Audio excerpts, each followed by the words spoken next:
So if you're like anyone I've ever talked to that has visited Rome, we all have one thing in common. We couldn't wait to go back. Was it the rich history, the ruins, and the landmarks that represent the once great Roman Empire? Maybe. But for most of us, it was the raw authenticity of the old neighborhoods, alleyways, food, and beautiful people that actually makes Rome such an amazing city. So yeah, I knew I had to get back to Rome to take it all in again. But this time, I may need to add a few bucket list items to my itinerary. Well, it took us about 20 hours to get here. Actually, it's taken us about a lifetime to get here because my whole life, the bucket list was, and I've got several, was to ride a Vespa in the ancient city of Rome. Actually, I've had a few bucket lists when it comes to Rome. One of them is singing opera from a window out to the citizens of Rome. Give my love, for no one else can end this yearning.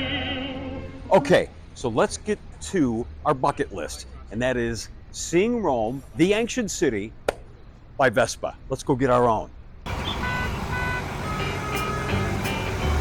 Okay, I know what you're thinking. Rome? Vespa? Suicide. Yeah, I get it. And yes, I do not endorse or encourage anyone to ride a motorized scooter in Rome at any time. But talk about the classic way of getting around this beautiful city. In fact, anywhere you go in Italy, you might find more scooters on the road than you will cars. And it's been immortalized and romanticized in great films throughout history, so how could we resist?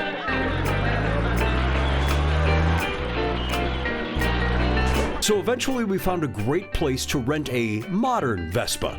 Patricia and her family have been renting them out for decades. She says that Romans have always loved their Vespas.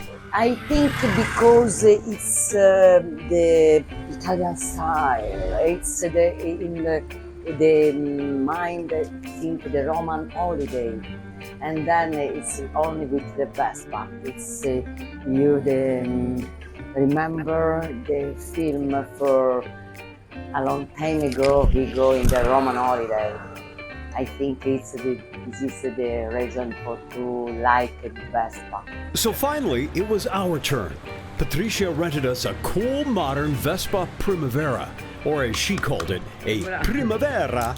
That's right, 150 cc's of pure power.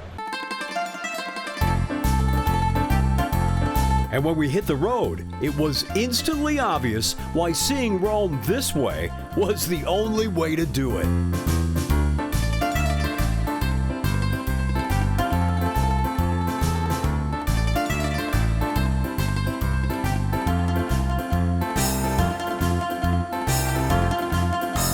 Now, yeah, it's true, and it's widely accepted by Roman drivers, but when traffic gets jammed up in the city, the scooters simply zip to the front of the line and continue on, and nobody seems to care.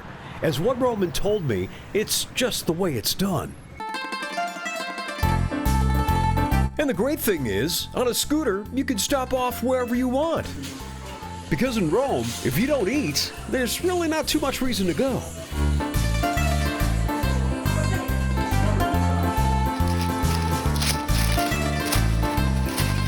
Or, of course, grab a cappuccino.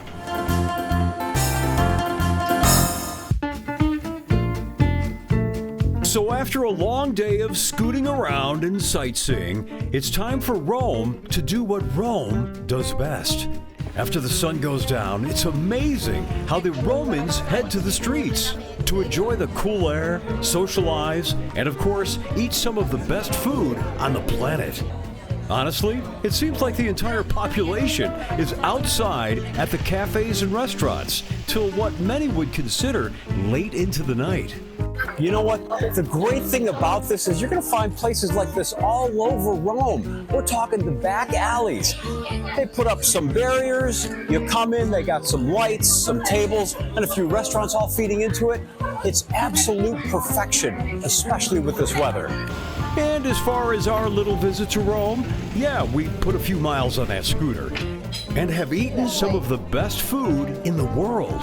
In fact, I'm pretty sure we've eaten all their pasta, and we've probably finished off a good portion of their wine supply. So they'll probably be closing the city for a while, and for that, I do apologize. So if you choose to rent a Vespa in Rome, well, do be safe, but get ready for a classic adventure that you will never forget. And remember, the treasures of Rome aren't necessarily the tourist spots. The real treasures can be found on the streets and the alleyways in the most beautiful city in the world.